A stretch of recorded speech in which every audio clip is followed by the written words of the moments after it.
So I was asked about 29 in the packet, and that has a point and another point, and then it wants to know about going from the one point to the other. You already can look at the key if you want to, so that's not the issue. So let's give me a different problem. Everybody try this one. First step is to figure out how much is it changing when it comes to x. When it goes from 2 to negative 10, is that going up or down? Down. How much is it going down? So it's going down 12. So the way I'd start this is with an x equation and a y equation, and then I would start with whatever your starting point is.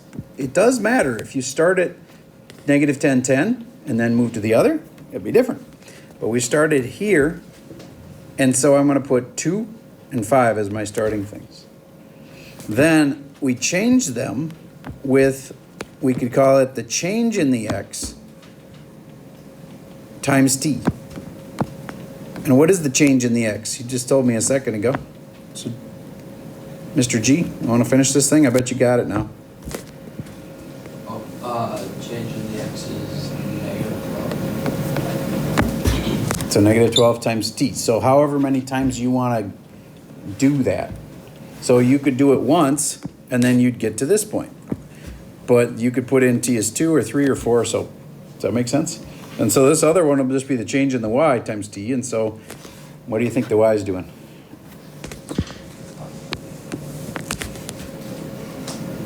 Up 5, makes sense? Okay, there you go. Now, one thing that this doesn't have that all parametrics are supposed to have. Tyler. So t has to be between, and when you're making your own, remember what I used? 0 and 1. Why? Because if I put in a 0 here, it makes this part cancel out, you know, like that, both parts of those. This part would be a 0 and this part would be a 0, and that gets you back to your 2 and 5. So you always do it between 0 and 1. That's an example of how to do number 29 in your packet.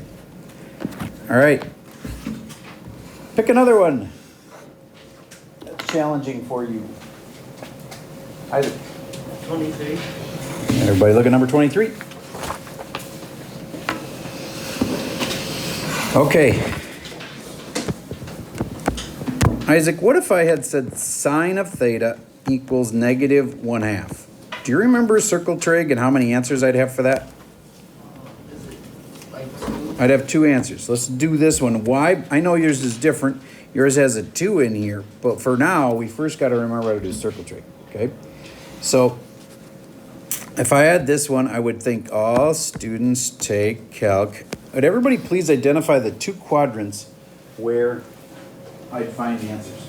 This is very important. So right now, I know it's easy for you to just go work on other parts of the packet. Stop doing that. Focus on this. We're giving you lots of important help. So focus on this and try it with me. All right, Opal, give the 2 quadrants where this would be. Okay, so this is out and this is out. And now the answers would be triangles in here. Sine is opposite, hypotenuse, and then this is negative, and then this is square root of 3. And then I don't even make the numbers on this last one because I just kind of use logic. So if this is across from the 1, that means it's a pi over 6. So Isaac, back to you. How many pi over 6s to get to here? Like 7? Yep, 7 pi over 6s. And then to get the rest of the way, how many pi over 6s total? I think 11. Yep, 11 pi over 6. Very good. Now, how would it be different if there was a 2 right here? Then you go, oh, wait, I'm going to first let u equal 2 theta. So then we go back to the problem we just did. Sine of u equaled negative 1/2, and you would have got these 2 answers. 7 pi over 6. And u equaled 11 pi over 6. But then, u really is a sign that you aren't done with the problem, and you replace it with 2 theta. because that's the part we're swapping. So then you got to remember that term generator, dealy bob. Do you remember that? Plus 2, remember it? Pi k. 2 pi k. Now everybody, take a minute and solve this and solve this.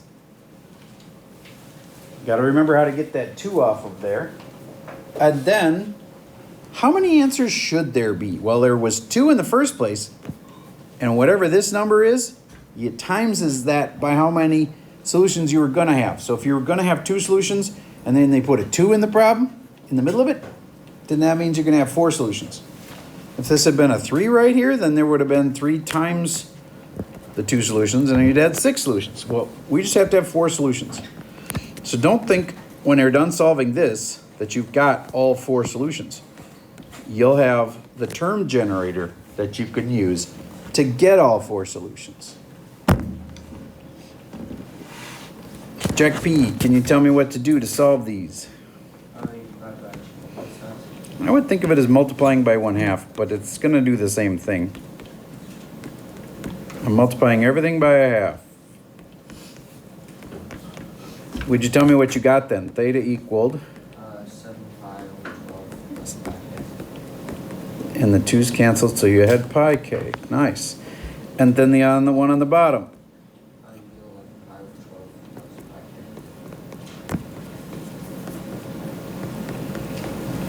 k. Then, that's a term generator. And k is how many times you want to do it. So if you put in k as 0, then the pi k cancels, and then you just get 7 pi over 12. And on this one, same thing, you'd get 11 pi over 12. And you could have done that a lot easier without the term generator. But then, when you put in k as 1, you're going to have to put in 1 right there, and that adds pi to 7 pi over 12. So instead of adding pi, I would rather add 12 pi over 12, because that's the same as pi, and then it's going to be a lot easier to get my final answer, because I used a common denominator. Same thing here. Instead of adding just pi, I'm going to add 12 pi over 12.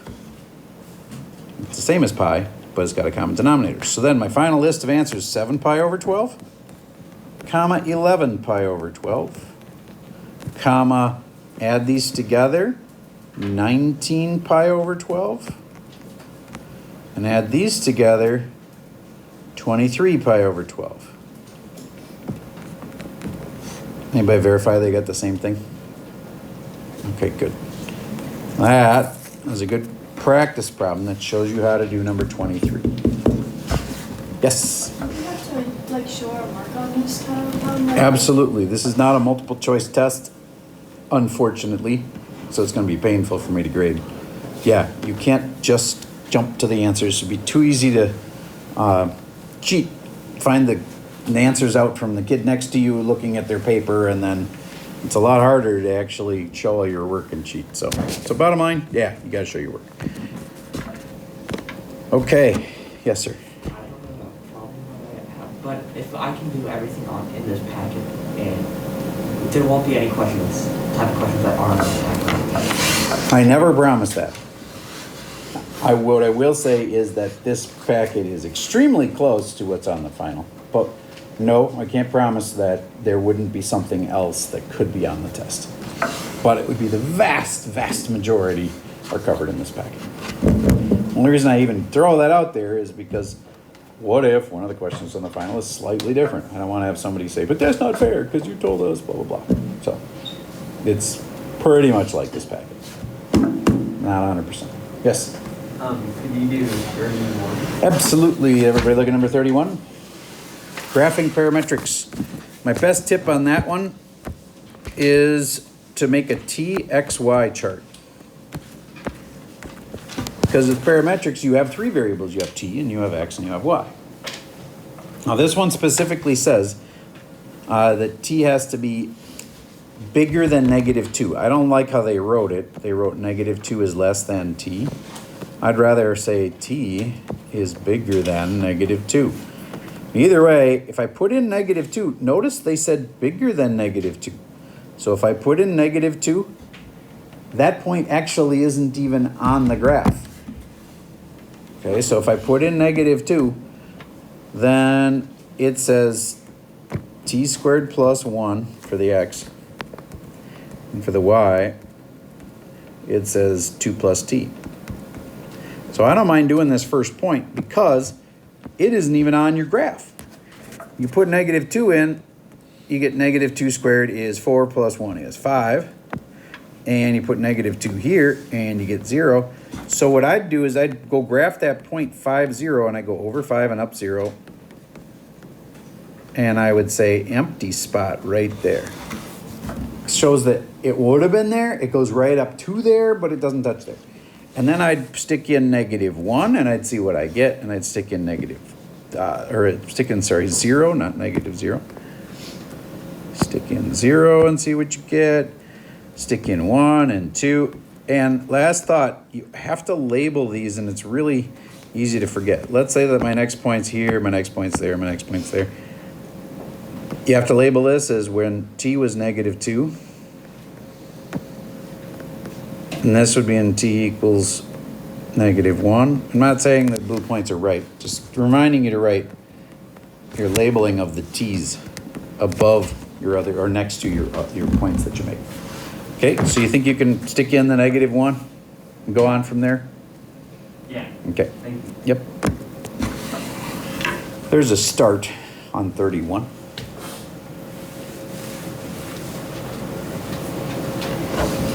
Any others you'd like to discuss?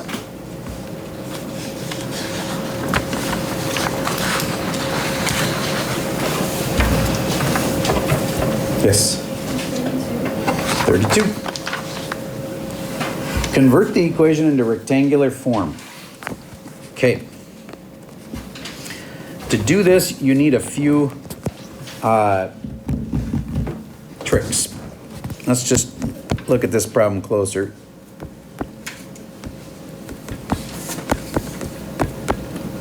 And t is between 0 and 4. The first trick is TXY chart again. Why? You aren't even supposed to graph it, Mr. Server.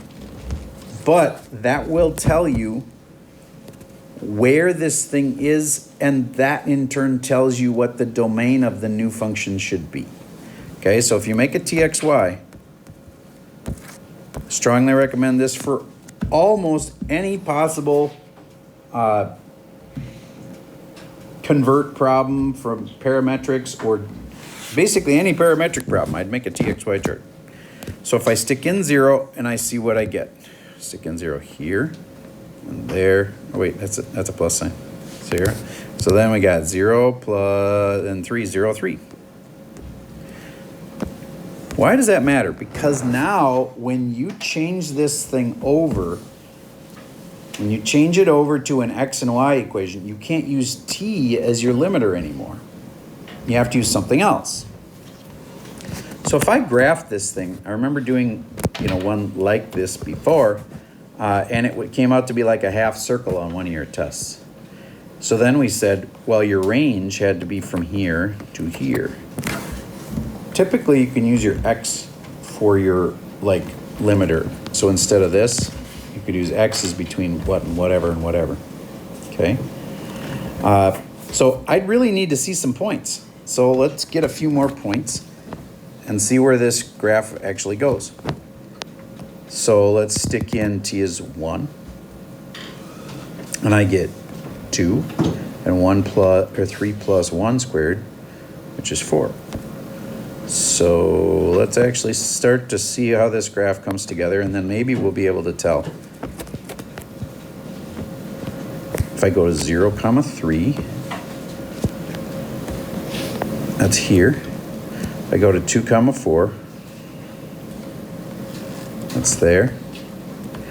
If I put in a 2, it's going to go to 4, and I put in a 2 here, and I get 2 squared is 4 plus 3 is 7. 4, 7. Okay, so I'm starting to see, I'm going to change the scale on my graph a little bit. say that 0, 3 actually started here, then 2, 4, 4, 7, and I can tell it's going to have a curved line in it because it's got this, and what I'm feeling like it's doing is that. It's kind of like part of a parabola. Does that make sense to you so far? Am I off? I could be off. Maybe it goes more like this. Yeah. Oh, okay. All right. So then, does it ever stop? Yeah. Yeah. Because why? The limiter. Yeah, they force it to stop right there. So, I don't want to finish the problem. I want you to finish the problem. But do you get then? There is not an arrow on the tip of this thing. It stops at some point. And then you'd have to tell me it went from there to wherever it stops, and you'd be able to say it goes from like 0 to 8 or whatever it is, okay? And how do you get the new equation for it? I haven't even talked about that. Well, you solve this one for t.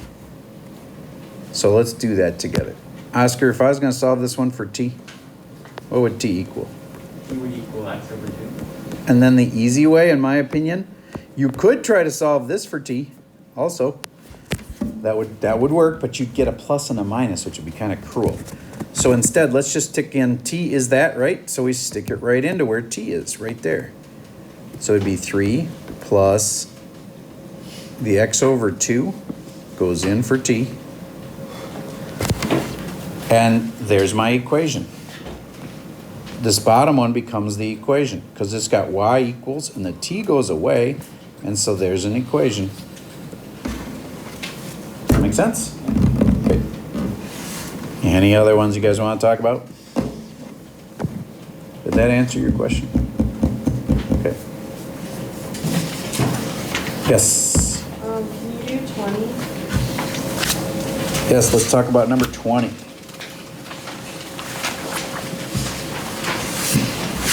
All right, I don't want to do this Ferris wheel question, but I'll do a different Ferris wheel question, and then you can learn from it and do it yourself.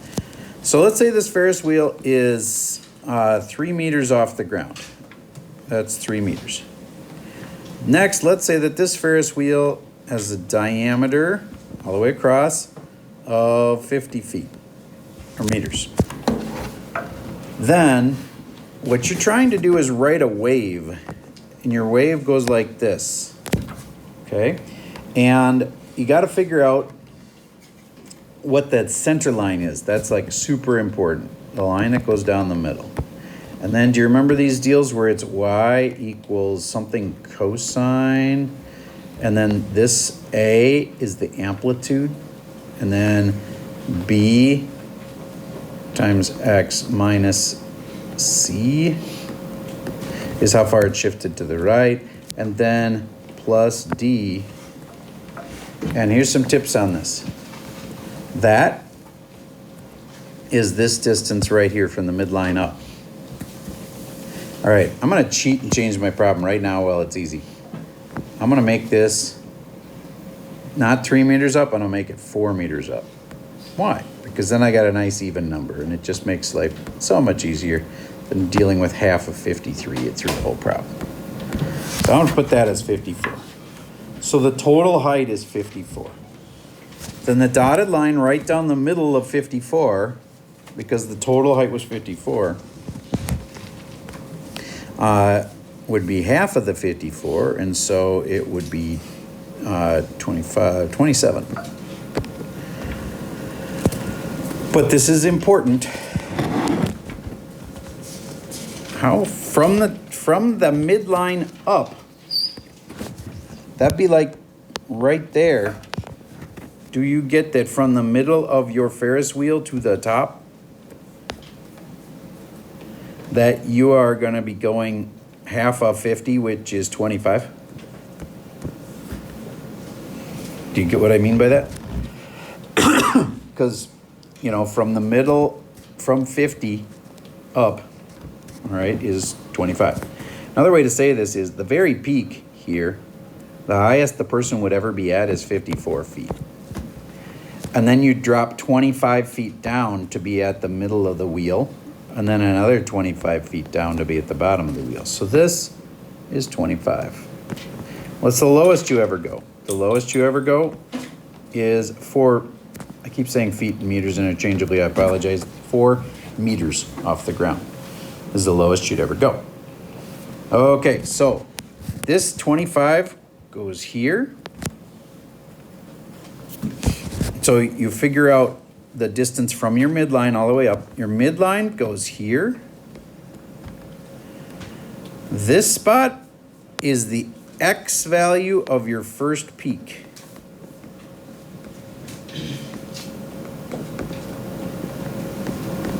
So what is the first peak?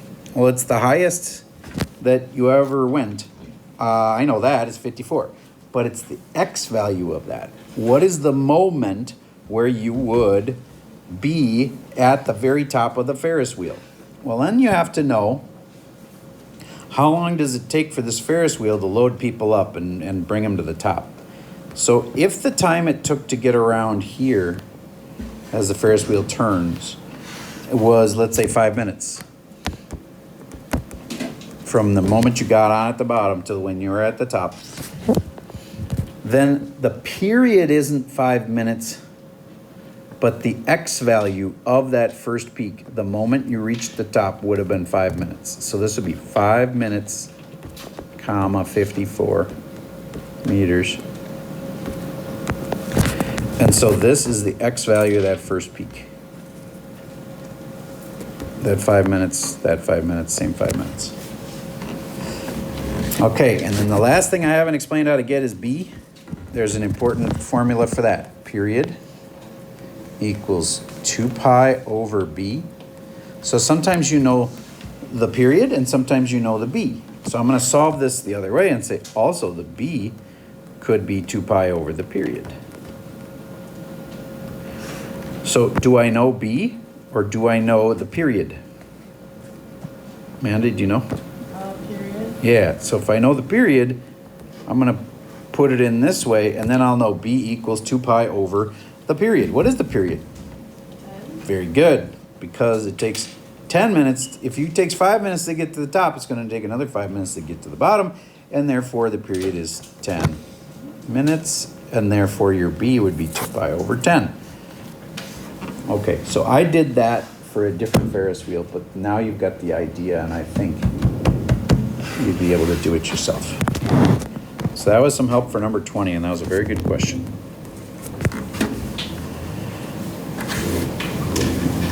Are there any parts of that you'd like me to explain over again? Like how did you get the amplitude, or how did you get the B, or the C, or the D?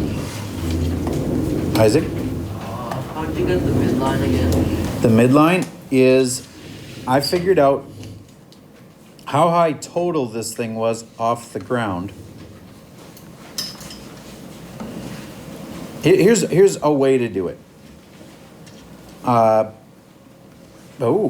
wait a minute. Maybe I made a mistake on my midline.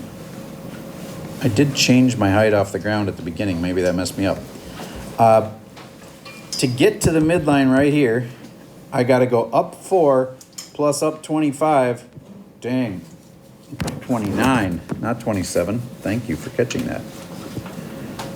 29 is your D. Thank you for asking. Because you're going up just to get to the bottom of the Ferris wheel, and then you're going up another 25 to get to the middle of the Ferris wheel, and that's where you should be at. All right. That's all my tips for today. That's all the time we have. And your job is to finish this packet overnight. You do not have to hand it in tomorrow. You have to hand it in on the day of your final. And that's all I got for today.